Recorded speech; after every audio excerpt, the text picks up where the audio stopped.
गीता वाहिनी एकादश परिच्छद सुख और संभोग को जीवनर प्रधान व्रत बोली ग्रहण करिथिबा एई लोकमाने केमिति मोक्ष लाभ करिपारिबे। केमिति शिष्य न पाइले बा गुरु निज भाग्य को निंदा करिबो काहिंकी। बड़ आश्चर्यर कथा, एमिति केतेक तथाकथित गुरु अछंती, सेमाने एमिति शिष्य न पाइले बड़ मन दुख करती। अफिमखिया बा गंजेई खोर लोक कौन केबे गुरु होई पारिबो? सेमाने सबु ठक। जीवन को कौनसी प्रकार बंचई रखिबार उपाय खोजु खोजु जो मानकर समय जाए सेमाने की गुरु? जो माने इंद्रिय प्रवृत्ति चारितार्थ करी समय कटांती सेमाने बाकी शिष्य। एमानंको गुरु और शिष्य बोली कहिबा अर्थ से पवित्र नाम को कलंकित करिबा। ताहले प्रकृत गुरु किए? जे माया मोह दूर करिवार पथ निर्देश करे से ही प्रकृत गुरु। सर्वदा चलचंचल बहिर्मुखी मन को संजत और पदानत करने को जे सतत यत्नशील से ही प्रकृत शिष्य। पूर्व दिन राति सारा घुसाघुसी करी मुंड भितरे खुंदी रखिथिबा पाठ को श्रेणी रे खूब पाटी करी बाहर करू करू आजिर गुरु मानकर समय जाउछि। थरे खाइथिबा खाद्य को पांति करिबा ही सेमानकर काम। सेमाने जहा पढ़ंती सुआ परी ताहा ही पुनरावृत्ति करंती। छोट पिलाए मध्य जानती जे लोभ और क्रोध को छाड़िबा दरकार। मात्र ए लोकमानंकर प्रत्येक छोट बड़ कार्य प्रत्येक कथारे मध्य लोभ क्रोध हिंसा घृणा गर्व और लालसा आदि नारकीय प्रवृत्ति गुड़िक मुंड टेकी उठंती। जो माने निजको गुरु बोली दाबी करती सेमाने निजे जदि ए हीनता को दमन करी न पारती तेबे सेमानंको परे निर्भर करुथिबा शिष्य मानंकर अवस्था कौन हेबो? गुरु जदि संपूर्ण आत्मत्यागी और निस्वार्थपर होई समदृष्टि संपन्न हुअंती,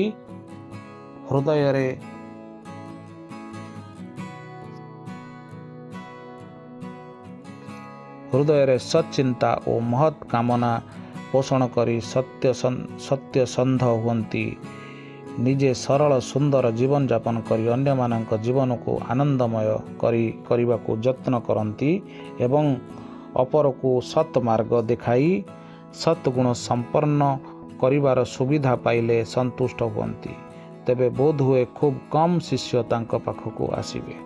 सेमाने तांको नाना मिथ्या अपराध रे जड़ित करी तांकर बदनाम करिवे और गुरुंकर चरित्रवता और महत्व विषय रे संदेह सृष्टि करिवे।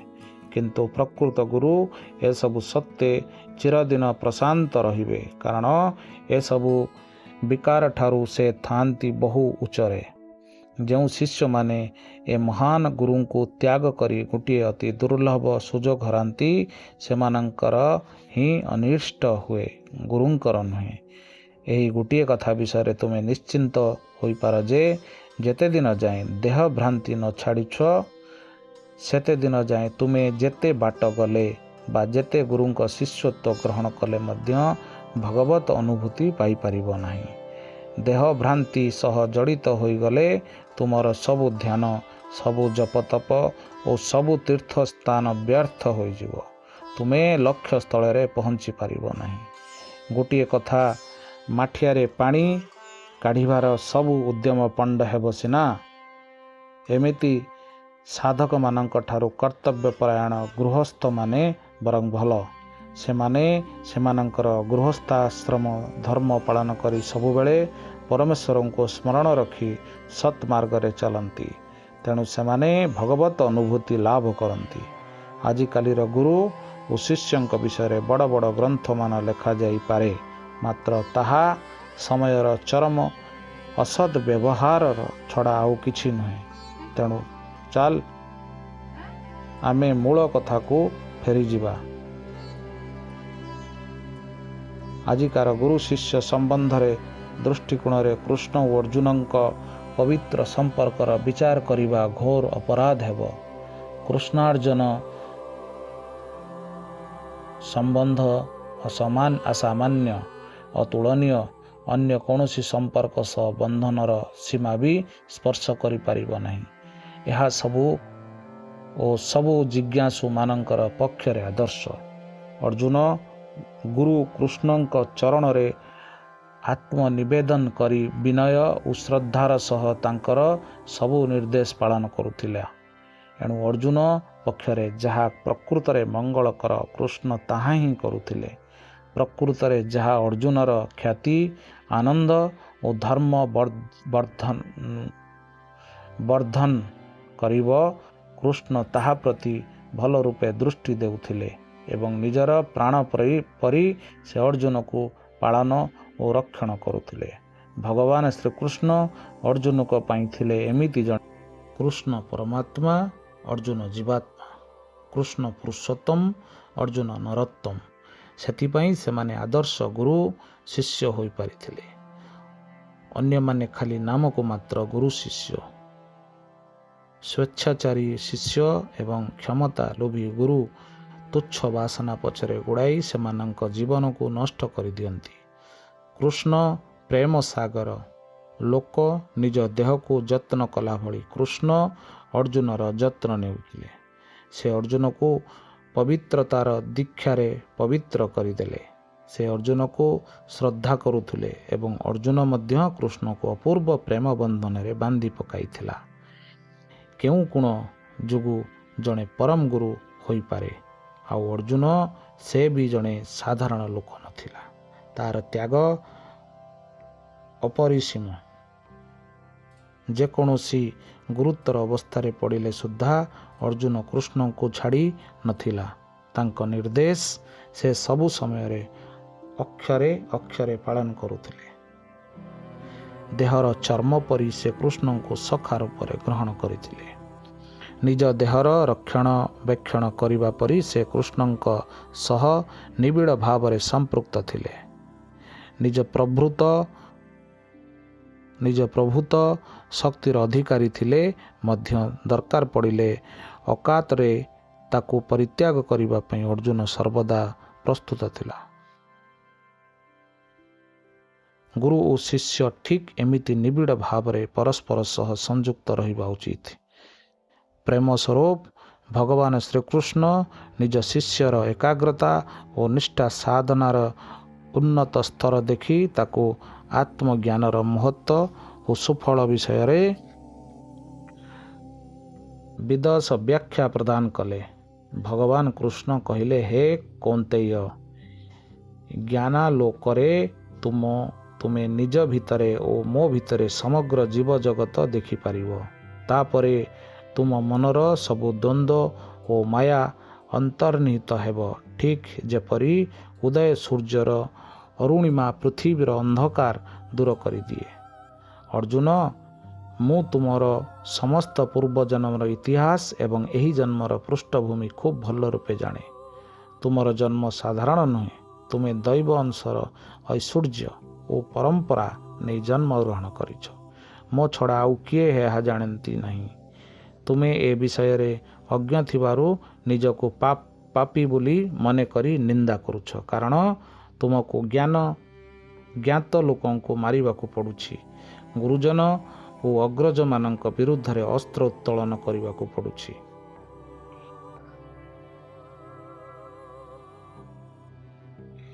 ତୁମେ ନିଜକୁ ପାପୀ ମନେ କଲେ ମଧ୍ୟ ପାପୀମାନେ କ'ଣ ପାପୀ ମୁକ୍ତ ହୋଇପାରୁନାହାନ୍ତି?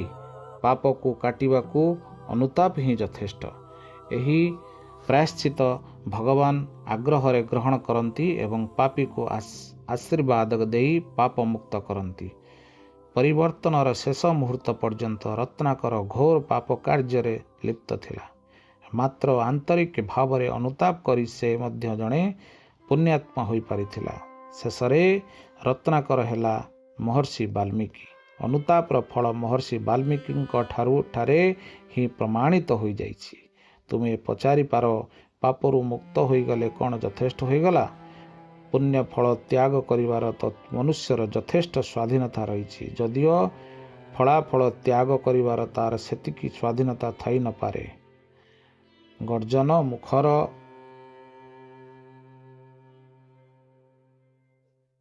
दाबा नल बाटरे जहा जाए जहा पाए सबुकिछि भस्मीभूत करिदिए। सेमिति ज्ञानर प्रखर अग्निपथरे पाप और पुण्य सबु किछि ध्वंस पाई जाए। एही पवित्र ज्ञान लाभ पाई जहा आवश्यक ताहा हेला श्रद्धा, शस्त्र, गुरु और निज जिज्ञासारे अटल विश्वास और एकांतिकता नथिले जेते सान हेले भी कौनसी काम मनीष करि परिबो नाही। तेणु ज्ञान अर्जन करिवा पई एहार आवश्यकता केते बेसी तुमे ताहा अनुमान करि पारुथिबो। श्रद्धा ही सम दम तितिक्षा आदिर आकांक्षित रत्न राशिर अतुलनीय भंडार। मात्र श्रद्धा केवल प्रथम पदक्षेप। मु जेउ शिक्षा देउछि ताहा ग्रहण करिवा पई तुमर तीव्र आकांक्षा थिबा दरकार। यह अपरिहार्य। ताहा सह तुमको सबुबले सचेतन हेबाको पड़िबो। कदापि आलस्य परायण हो ना। तुमे कुसंगरे मध्य पड़ी जाई पारो।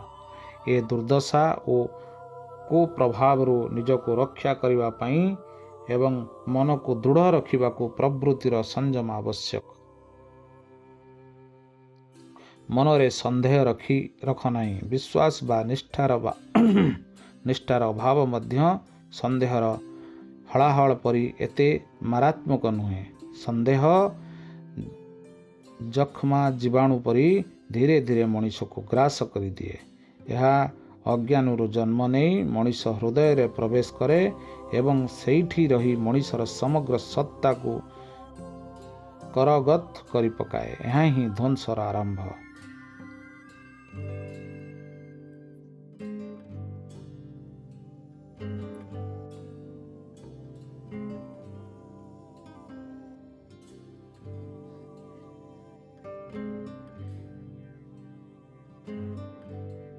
तेणु ए संदेह राक्षस को आत्मज्ञानर खड्गरे विनाश कर। अर्जुन एथर मुंड टेक। कर्तव्य मन करी युद्धरे प्रवृत्त हो। कर्म तत्पर हो। मो कथारे संपूर्ण विश्वास स्थापना करी कौनसी कर्मरे फलाकांक्षा न रखी मु जहा कहूछि ताहा ही कर। निष्काम कर्म अभ्यास कर। एही त्याग फलरे ही तुमे ज्ञान रे प्रतिष्ठित होई पारिबो। जन्म मृत्युर परिवर्तन टपी तुमे मुक्ति लाभ करिबो। तुमे जे निजे कर्ता बा निजे फलभोगी ए धारणा त्याग कर। कर्म और कर्म फल को भगवान पाखरे समर्पण करि पारिले तुमर ए अहंकार अपसृत हेबो। तापरे कौनसी पाप तुमको स्पर्श करि पारिबो नाही। कारण तुमे निजे कर्ता होई नथिबारु तुमर सब कार्य शुद्धपूत होई जीवो। जीभरे तेल परी आखिर गजल परी बा पानीर पद्मपत्र परी कर्म तुमठारे रहिछि।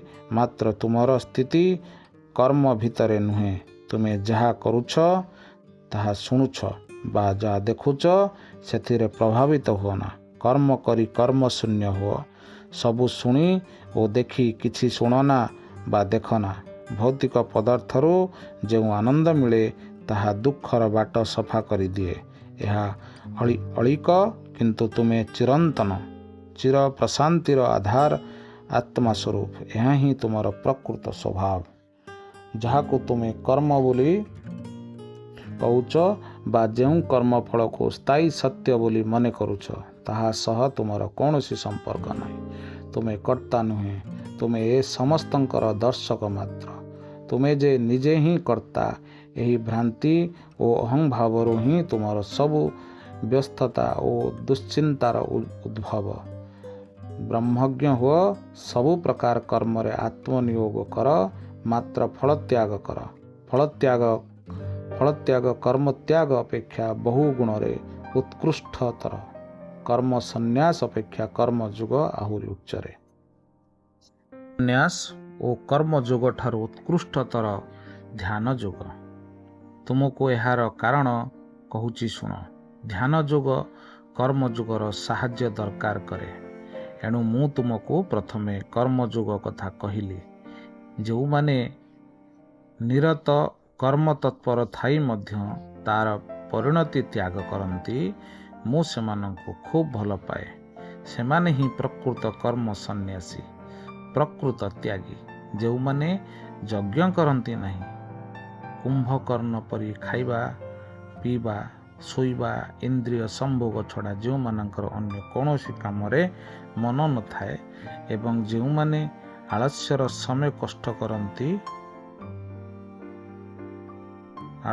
ସମୟ ନଷ୍ଟ କରନ୍ତି, ସେମାନଙ୍କ ପ୍ରତି ମୋର କୌଣସି ଶ୍ରଦ୍ଧା ନାହିଁ।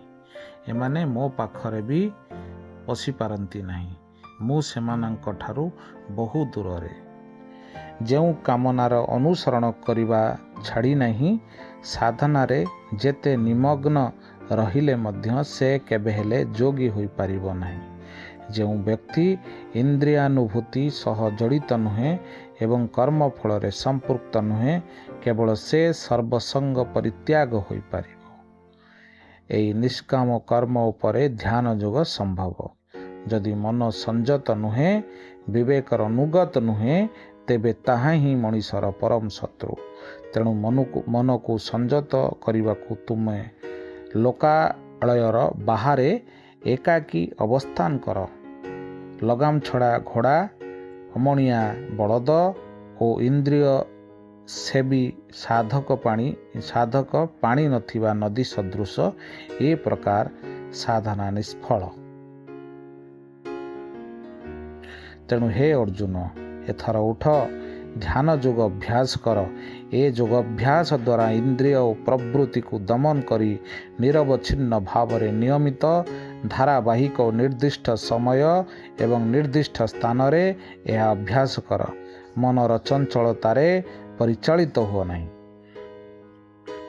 ଧ୍ୟାନ ଯୋଗ ପାଇଁ ନିୟମିତ ଅଭ୍ୟାସ ଦରକାର।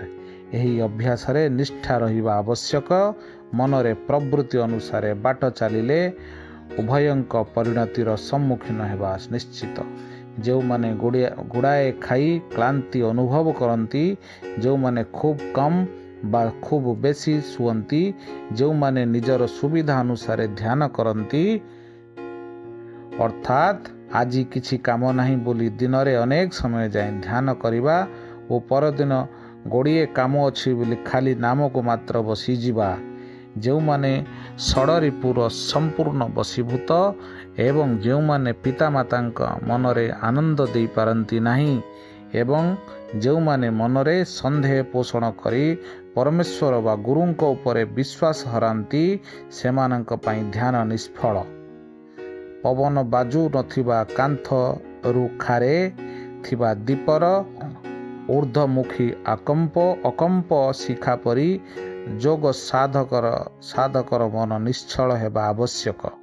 ମନରେ ସାମାନ୍ୟ ଚଞ୍ଚଳତା ଆସିବା ମାତ୍ରେ ତାକୁ ଇତସ୍ତତଃ ହେବାକୁ ନ ଦେଇ ସ୍ଥିର କରିବା ପାଇଁ ଉଦ୍ୟମ କରିବା ଉଚିତ। ତୁମେ ଯେ ସମସ୍ତଙ୍କ ଭିତରେ ଅଛ ଓ ସମସ୍ତଙ୍କ ସ୍ଥିତି ଯେ ତୁମ ଭିତରେ, ଏ ଏକତ୍ୱ ବୋଧ ତୁମର ଆସିବା ଦରକାର। ତାପରେ ଯେକୌଣସି ଯୋଗ ସାଧନାରେ ତୁମେ ସଫଳତା ଅର୍ଜନ କରିପାରିବ। ସେତେବେଳେ ତୁମର ନିଜ ପର ବା ଆତ୍ମା ପରମାତ୍ମା ଭେଦଭାବ ରହିବ ନାହିଁ। ଅନ୍ୟମାନଙ୍କର ସୁଖ ଦୁଃଖରେ ତୁମେ ସମଭାଗୀ ହେବ।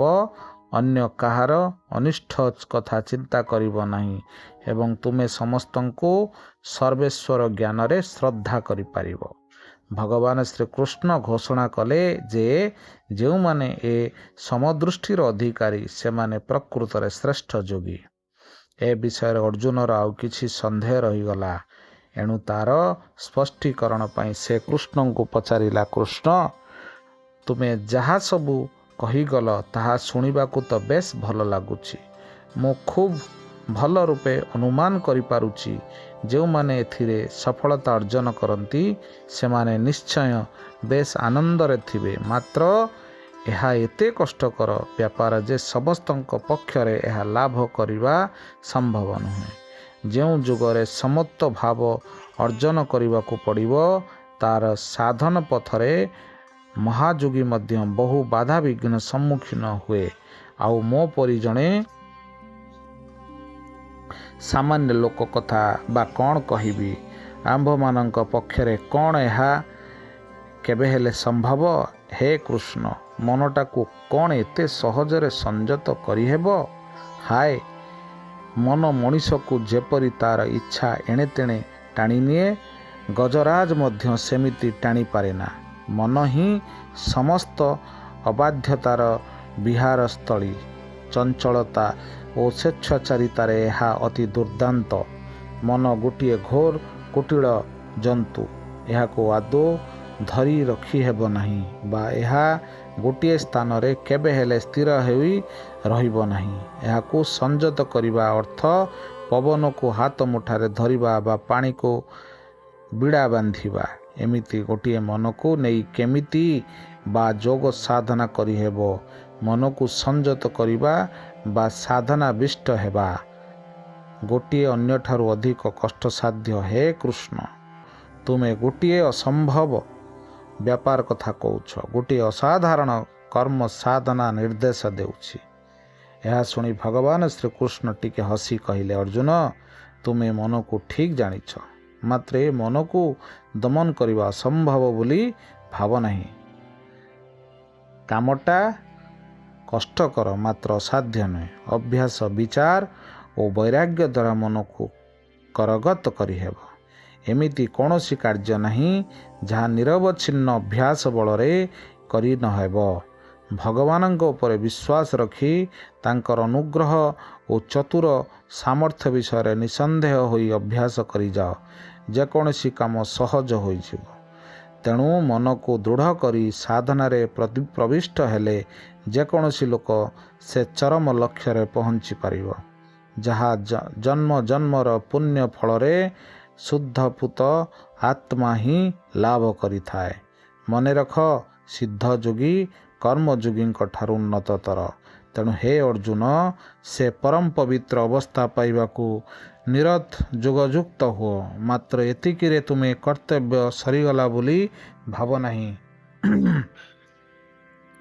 ଏହାଠାରୁ ଉନ୍ନତତର ଆଉ ଏକ ଅବସ୍ଥା ଅଛି, ଯେ ତାର ସମସ୍ତ ଚୈତନ୍ୟ ମୋ ଉପରେ ନିବଦ୍ଧ ରଖେ, ଯେ ସବୁକିଛି ଛାଡ଼ି ଏକାଗ୍ର ଭାବରେ ମୋତେ ହିଁ ଧ୍ୟାନ କରେ। ସେ ସମସ୍ତଙ୍କ ଠାରୁ ଶ୍ରେଷ୍ଠ, ସେ ସହଯୋଗୀ, ସେ ମହାଯୋଗୀ। ଧ୍ୟାନ ଯୋଗ ଓ ଜ୍ଞାନ ଯୋଗ ଅନ୍ତର୍ଗତ ସଂଯମ ଏବଂ ଏହା ଶ୍ରଦ୍ଧା ଓ ଭକ୍ତି ଉପରେ ପ୍ରତିଷ୍ଠିତ। ଏହା ବିନା ଧ୍ୟାନ ଯୋଗ ଓ ଜ୍ଞାନ ଯୋଗ ଅସମ୍ଭବ, ଅପ୍ରାପ୍ୟ। ଶ୍ରଦ୍ଧା ଓ ଭକ୍ତିହୀନ ସାଧକ ଗୋଟିଏ ନିଷ୍ପ୍ରାଣ କାଠ କଣ୍ଢେଇ ମାତ୍ର। ସେ ନିଜର ଲକ୍ଷ୍ୟ ମଧ୍ୟ ଜାଣିନଥାଏ। ସାଧକ ପକ୍ଷରେ ପ୍ରଥମ ଓ ପ୍ରଧାନ ଆବଶ୍ୟକତା ଭଗବାନଙ୍କ ପ୍ରତି ନିଷ୍ଠା, ଗଭୀର ପ୍ରେମ। ତୁମେ ଏହା ପାଇବ କେମିତି? ଭଗବାନ ମହିମା, ତାଙ୍କର ଦୀପ୍ତି, ତାଙ୍କ ସ୍ୱରୂପ ଓ ସ୍ୱଭାବ ବିଷୟରେ ସମ୍ୟକ ଧାରଣା କରିପାରିଲେ ଯାହାର ତୁମେ ଏହା ପାଇପାରିବ। ସେଥିପାଇଁ ମୁଁ ତୁମକୁ ଏ ବିଷୟରେ କିଛି କହୁଛି। ଅନ୍ତର୍ଗତ ଅଭିଜ୍ଞତା ସମ୍ଭୂତ ଜ୍ଞାନ ଓ ସମସ୍ତ ଶାସ୍ତ୍ର ଜ୍ଞାନ ମୁଁ ତୁମକୁ ପ୍ରଦାନ କରୁଛି। ଏହା ଛଡ଼ା ତୁମର ଆଉ ଅଧିକ କିଛି ଜାଣିବାର ନାହିଁ ବୋଲି ନିଶ୍ଚିତ ହୁଅ।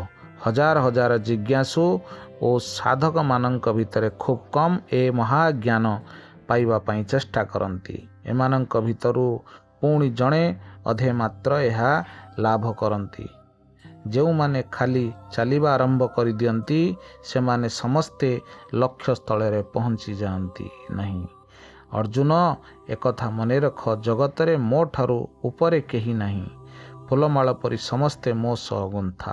ପଞ୍ଚଭୂତ ମାନସ, ବୁଦ୍ଧି ଓ ଅହଙ୍କାର, ଏ ଅଷ୍ଟ ପ୍ରକୃତି ହିଁ ସୃଷ୍ଟିର ସମସ୍ତ ସ୍ଥୂଳ, ସୂକ୍ଷ୍ମ ଓ ପ୍ରପଞ୍ଚ ଶରୀରର କାରଣ। ଏହାକୁ ଅପରା ପ୍ରକୃତି କୁହାଯାଏ। ଏହାଠାରୁ ସମ୍ପୂର୍ଣ୍ଣ ଭିନ୍ନ ଆଉ ଏକ ପ୍ରକୃତି ଅଛି, ତାହା ହେଲା ପରା ପ୍ରକୃତି। ଏହା ସ୍ଥୂଳ ନୁହେଁ କି ସୂକ୍ଷ୍ମ ନୁହେଁ। ଏହା ଜୀବର ଆତ୍ମସତ୍ତା, ଚୈତନ୍ୟ। समग्र जगत हेला एहार लिप्सा। भगवान प्रथमे स्थूल जगत सृष्टि कले, तापरे जीव भावरे जगत रे प्रवेश करी निजर चैतन्य द्वारा एहाकु चिन्मय कले। वेदरे ଏହା ସ୍ପଷ୍ଟ ଭାବରେ କୁହାଯାଇଛି। ଅପରା ପ୍ରକୃତି ପରମେଶ୍ୱରଙ୍କ ସ୍ୱଭାବ ଓ ପରା ପ୍ରକୃତି ତାଙ୍କର ସ୍ୱରୂପ। ଏହି ସ୍ୱଭାବ ଓ ସ୍ୱରୂପ କଥା ଚିନ୍ତା କରି ଏହାକୁ ଉତ୍ତମ ରୂପେ ହୃଦୟଙ୍ଗମ କର। ସ୍ଥୂଳ ଜଗତ ଚୈତନ୍ୟର ନିର୍ଦ୍ଦେଶରେ ପରିଚାଳିତ। ଚୈତନ୍ୟ ସମସ୍ତଙ୍କଠାରୁ ସ୍ୱତନ୍ତ୍ର, ପରମ ପ୍ରଭୁ ଓ ଚିରମୁକ୍ତ। ଯେ ପ୍ରାଣ ଧାରଣ କରେ ସେ ଜୀବ ନିଜର ବୁଦ୍ଧି ଓ ବିଦ୍ୟା ବଳରେ ଜୀବି ପ୍ରାଣ ସହ ସମ୍ପୃକ୍ତ ଥାଏ। ସେ ଅନ୍ତର୍ଯ୍ୟାମୀ, ସର୍ବବ୍ୟାପୀ ଓ ସେ ସମସ୍ତଙ୍କୁ ବଞ୍ଚାଇ ରଖେ। ତେଣୁ ପରା ପ୍ରକୃତି ସ୍ୱୟଂ ପରମାତ୍ମା। ସେହି ଚୈତନ୍ୟ ଧାରଣ କରି ଯେ ଆତ୍ମ ପ୍ରକାଶ କରେ ସେ ସମସ୍ତ ପଦାର୍ଥ ଏକ ଅଭିନ୍ନ ବୋଲି ବୁଝ। ସୃଷ୍ଟିର ଦୁଇଟି ଆବଶ୍ୟକତା ହେଲା ଜଡ଼ ଓ ଚୈତନ୍ୟ। ଏହା ପ୍ରକୃତି ଓ ପୁରୁଷ ସହ ସମାନ। ଚୈତନ୍ୟ ଶକ୍ତି ଭୋଗ ପାଇଁ ଲାଳାୟିତ ହୋଇ ସ୍ୱକର୍ମର ଜଗତକୁ ସର୍ଜନା କରେ, ଜଡ଼ ଦେହ ଧାରଣ କରେ। ଏଣୁ ଜଡ଼ ଓ ଚୈତନ୍ୟ ଉଭୟ ମୋ ପ୍ରକୃତି। ମନେ ରଖ, ଯେଉଁ ଈଶ୍ୱର ଏ ବିଶ୍ୱର ସ୍ରଷ୍ଟା, ପାଳକ ଓ ବିଲୟର କାରଣ, ସେ ନିଜେ ହିଁ ମୁଁ। ମୋ ଛଡ଼ା ଅନ୍ୟ କିଛିର ସତ୍ତା ନାହିଁ। ମୋ ଛଡ଼ା ଅନ୍ୟ କୌଣସି ସତ୍ୟ ନାହିଁ। ମୁଁ ଆଦି କାରଣ, ଆଦି ସତ୍ତା। ମୁଁ ଏକ, ଏବେ ବହୁରେ ପରିବ୍ୟାପ୍ତ ହେବି। ମୋର ଏହି ପ୍ରସାରିତ ହେବାର କାମନା ହିଁ ସୃଷ୍ଟି। ମୋର ଏହି ସଂକଳ୍ପ ମାୟା ଶକ୍ତିକୁ ଜାଗ୍ରତ କରେ ଏବଂ ମହତ୍ ତତ୍ତ୍ୱ ସୃଷ୍ଟି କରେ। ଏହା ହିଁ ପ୍ରକୃତରେ ବିବର୍ତ୍ତନର ପ୍ରଥମ ସୋପାନ। ଯଦି ମାଟିରେ ମଞ୍ଜିଟିଏ ପୋତି ପାଣି ଦିଆଯାଏ, ଦିନେ 2 ଦିନ ଭିତରେ ପାଣି ଶୋଷି ଏହା ଫୁଲିଯାଏ।